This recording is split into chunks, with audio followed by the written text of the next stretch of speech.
Assalamualaikum warahmatullahi wabarakatuh. Jumpa lagi dengan channel kami, channel yang membahas mengenai dunia pendidikan dan teknologi.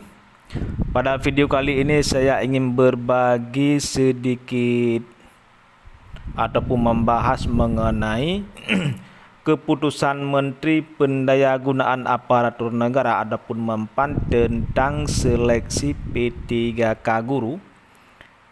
Ini hasil ataupun keputusan tentang prosedur-prosedur ataupun tata cara bagaimana penilaiannya yang mana lebih diutamakan dalam seleksi P3K guru. Karena guru ini berkategori, teman-teman.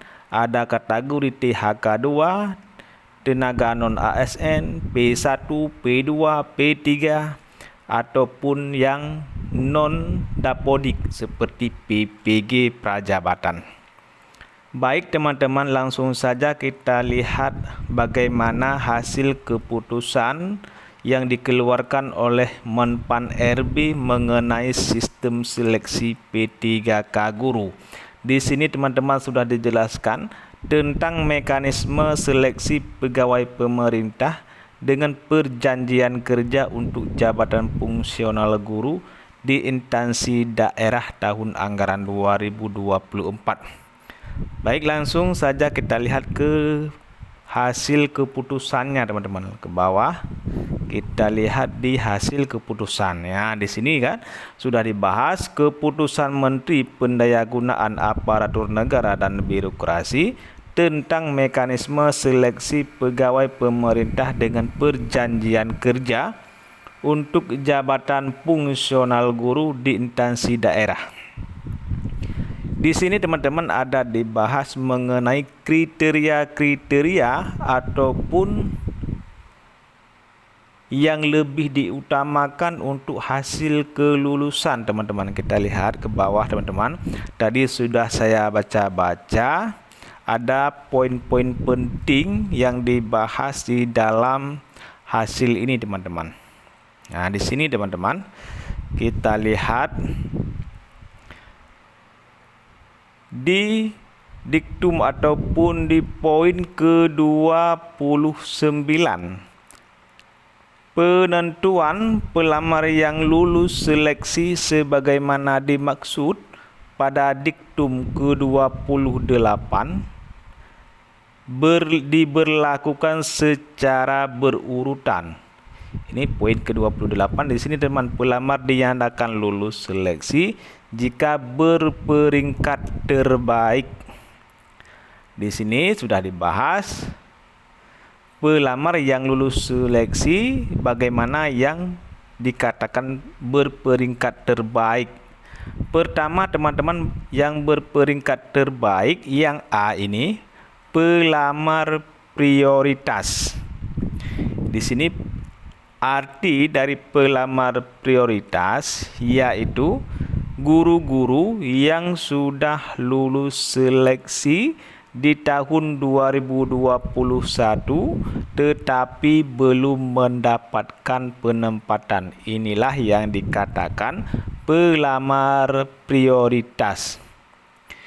Yang P1 teman-teman, yang P1 di tahun 2021, bukan tahun selanjutnya.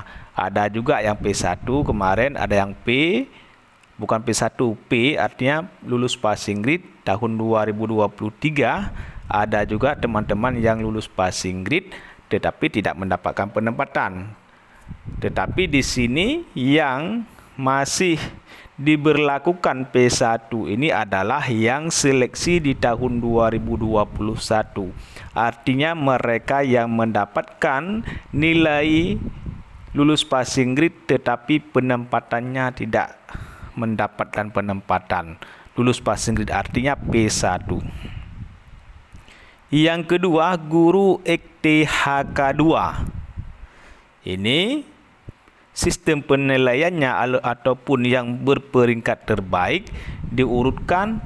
Yang kedua adalah THK 2. Ini adalah guru-guru yang sudah terdata di dalam database BKN ini THK2.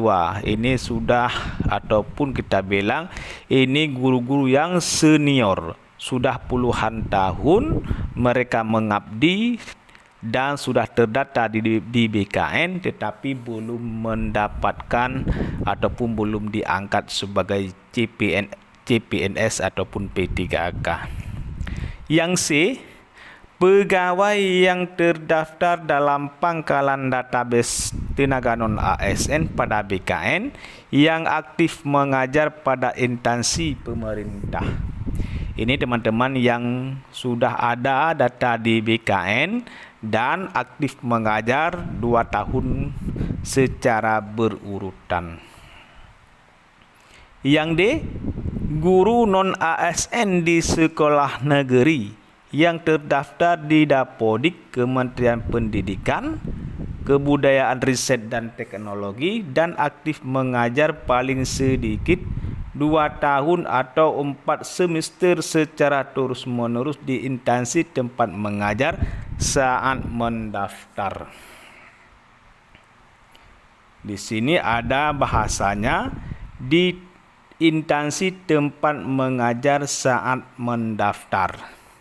Ini teman-teman, seleksi P3K tahun ini berbeda dengan P3K tahun sebelumnya karena di sini disebutkan di instansi tempat mengajar. Artinya guru-guru yang bisa mendaftar yaitu contohnya di sekolah A ada formasi guru PGSD di sekolah A.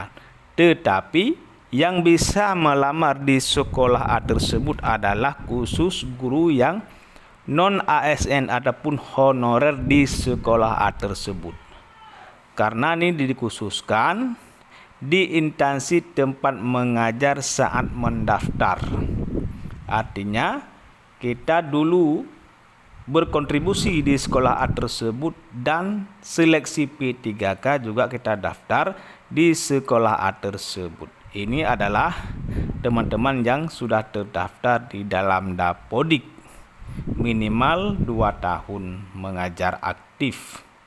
Yang E teman-teman, lulusan PPG yang terdaftar pada pangkalan data kelulusan PPG di Kementerian Pendidikan, Kebudayaan, Riset dan Teknologi.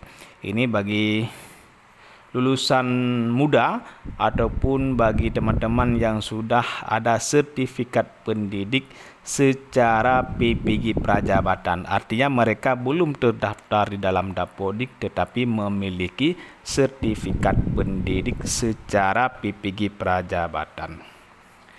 Dan kita lihat teman-teman, yang A ini bagaimana yang dikatakan pelamar prioritas. Tadi saya katakan mereka yang sudah lulus passing grade di tahun 2021. Kita lihat di sini teman-teman ada dibahas. Nah, di sini teman-teman di poin ke-26 teman-teman. Teman-teman nanti bisa lihat seleksi kompetensi bagi pelamar prioritas menggunakan hasil seleksi tahun 2021. Nah, di sini sudah ada aturan. Yang dikatakan prioritas adalah teman-teman ataupun guru-guru yang ada mengikuti seleksi tahun 2021 dan mereka adalah lulus passing grade ataupun P1 bahasa lainnya. Inilah yang dikatakan pelamar prioritas. Pelamar prioritas. Dan kita lihat satu lagi teman-teman di poin ke-27. Pelamar yang memiliki sertifikat pendidik linier dengan jabatan yang dilamar dan mendapatkan nilai paling tinggi sebesar 100%.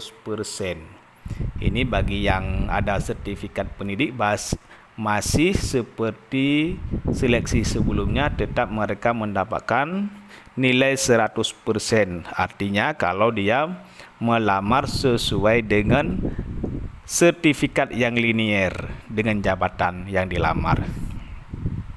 Tahun sebelumnya kalau ada sertifikat pendidik begini juga sistem seleksinya.